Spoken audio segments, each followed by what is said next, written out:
Hey folks, welcome back to the channel. It is another JP heater install kind of day. So it is time now to check out the Truma gas combi boiler that I have in my van and replace it with the same one that we put into my dad's van, which is the JP diesel heater. My dad's had really good success with his, and I'm just still having battles with my Truma, and I'm just done trying to get that thing working.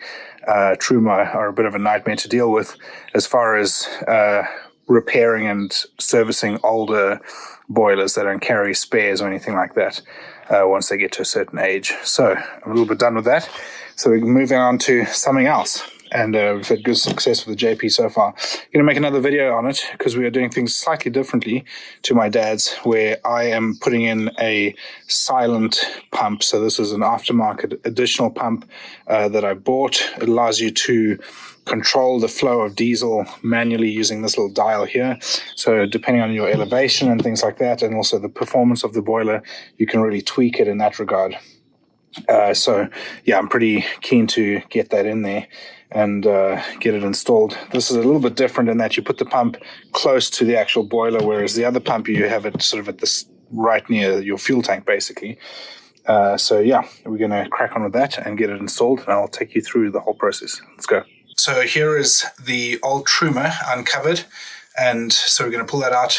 Overall, back here, it's pretty straightforward. It's very similar to my dad's, plenty of room to work. And in fact, this will be much easier than my dad's because I've got this whole garage and loads of space here. So yeah, we're going to pull this one out. I'm going to keep the frost valve from this Truma there. I'll just disconnect the wires and stuff. I may wire something in the future to actually power that so it can work properly. But for now, I'm just going to use a clothes peg to hold it closed and just use that as a dump. So if it does get cold, then I will obviously be able to winterize the van.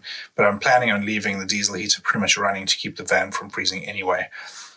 So yeah, that's the plan. I need to run a 230 volt wire from the front back here because there is no 230 volt for the Truma because that just runs on gas. So I'm going to need to run that. I'm going to use the existing 12 volt that currently powers the Truma, so there's no need to change that. And then obviously I need to run the pipe for the diesel, and then we'll mount the fuel, the diesel pump here as well. I've also started making some progress. I've taken this off here. This is the signal wire for the control panel, and so I've run that in place now. I'll take you through quickly where that is, but I've run into a little bit of an issue in that this is too short for my van, so I'm going to have to either cut and splice in some wires to extend this, or buy a coupler and extend it. So I'm going to take you through. Got this off here, and this is the other end of that wire, which I'm going to be mounting my new controller here. This is obviously going to go out. This is for something different, but this controller is going to go out, and initially I'm actually just going to blank it off. At some stage I will actually also put in in fact I think I'll do it now. I'm going to put a USB thing in here so I could put plugs in and have stuff on the shelf up here. I was going to put a blank in there, but now that I've got this open, I might as well drill a hole through into this cupboard and actually just put those wires in place while I'm at it. So yeah, that's where we're at so far. These Euromobiles have like a plastic shelf thing here, which already has wires running along it. So it's pretty nice. Just ran that wire in there all the way along here. So it tucks in here, went through, and then of course into there's a better view of that. So this is actually ducting for the heating, runs through there, but then on the other side of it there's like a shelf which wiring sits on. Went in there, and then I ran it down alongside that. Need to tidy this up a little bit, but I'll basically wedge this in here so that it can't move and cable tie it. And see if I can get in here so you can see. Goes through, and that's actually the same route that the existing wire runs down. So yeah, lots to do. And obviously here's my electrical stuff. Going to be bringing the 230 from the consumer unit.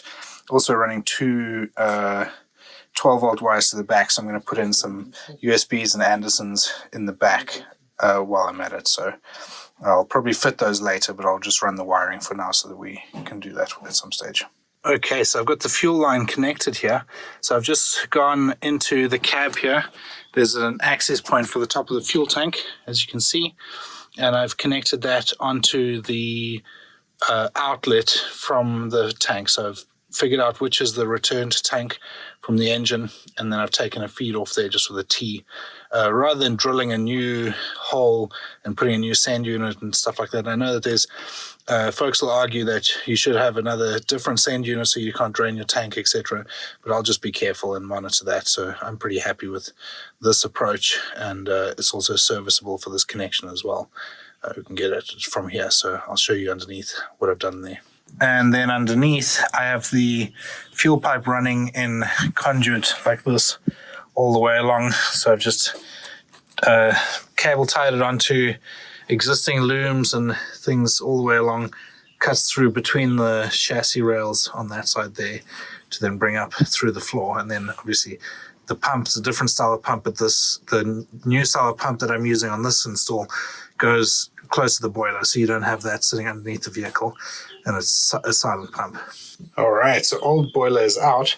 Now just trying to figure out how we can actually get this one to fit in the gap, because obviously holes have been made previously for the old frost valve and other bits and pieces, so making some platforms to put it on. Obviously we've got plenty of height here, so that's what we're kind of working towards now. All right, so here's the progress. So we've got our water plumbed in here. It's obviously hot with the drain on the top there. Just use the original one that was in there. Works perfectly. Got our hot pipes connected there.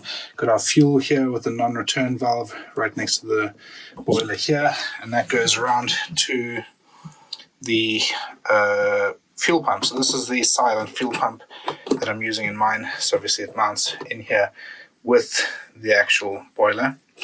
This knob here, you can adjust the flow of fuel, so if you're in different elevation, etc., you can adjust that accordingly.